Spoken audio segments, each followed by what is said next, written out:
Hi hello welcome to Vedani vlogs. ఈరోజైతే సేమియా ఉప్మా ఎలా prepare చేయాలో చూసేద్దాం. సేమియా ఉప్మా ఎప్పటిలాగా ముద్దలా కాకుండా చాలా పొడి పొడిలాడుతూ నాన్ స్టిక్కీగా ఎలా రావాలనేది చూపిస్తాను నేను ఈరోజు. అయితే దీంట్లో చిన్న చిన్న టిప్స్ మనం ఫాలో అయితే చక్కగా మనకి ఉప్మా అనేది పర్ఫెక్ట్గా వస్తుందండి. ఫస్ట్ అయితే నేను స్టవ్ వెలిగించుకొని ప్యాన్ పెట్టేసేసుకొని, నాన్ స్టిక్ ప్యాన్ అసలు యూజ్ చేయకూడదండి ఈ సేమియా ఉప్మాకి. మనం ఇలాంటి స్టీల్ కానీ రాతిని కానీ ఇలాంటివి యూస్ చేసుకుంటేనే మనకు ఉప్మా అనేది పర్ఫెక్ట్గా వస్తుంది. ఫస్ట్ పోపుల్ని యాడ్ చేసుకొని అవి మంచిగా రోస్ట్ అయిన తర్వాత ఉల్లిపాయ, పచ్చిమిర్చి, కరివేపాకు, టమాటా, క్యారెట్ ఇలాంటివి మనకు నచ్చినవి మనం ఉప్మాలో ఏవైతే ఇష్టపడతామో అలాంటివన్నీ యాడ్ చేసుకోవచ్చు.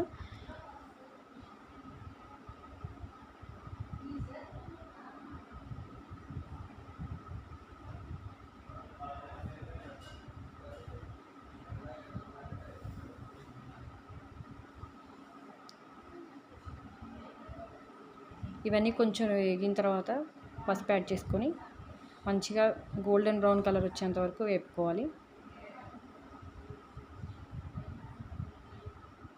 నేనైతే ఫ్లేమ్ని మీడియం ఫ్లేమ్లోనే ఉంచానండి, హై ఫ్లేమ్లో అసలు పెట్టలేదు. ఇవి మంచిగా వేగిన తర్వాత నేను కప్పు సేమియా తీసుకున్నాను. ఇంట్లో సేమియాలు కూడా వేసేసి చక్కగా మంచిగా వేయించేసుకుంటూ ఓ 5 మినిట్స్ మనం మీడియం ఫ్లేమ్లో ఉంచేసి మంచిగా వేయించేసుకున్న తర్వాత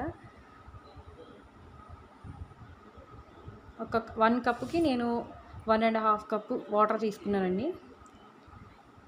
ఇవి వేయించుకున్నంతసేపు ఫ్లేమ్ని మీడియంలో ఉంచి నేను ఎప్పుడైతే వాటర్ యాడ్ చేస్తున్నానో ఫ్లేమ్ని హైలోకి అడ్జస్ట్ చేసుకొని చక్కగా మన టేస్ట్ సరిపడా సాల్ట్ వేసుకొని మూత పెట్టి కొద్దిసేపు అలా మగ్గనివ్వండి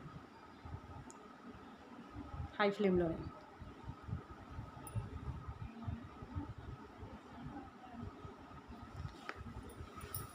మంచిగా కుక్ అవుతున్నప్పుడు ఒకసారి మూత ఓపెన్ చేసి మనకు సాల్ట్ సరిపోయిందో లేదో ఒకసారి చూసుకొని మంచిగా ఒక 2 మినిట్స్ అలా ఉంచి ఇలా దగ్గర పడుతుంది అనుకున్న స్టేజ్లో ఫ్లేమ్ని మీడియంలోకి అడ్జస్ట్ చేసుకొని 2 మినిట్స్ అలా ఉంచండి.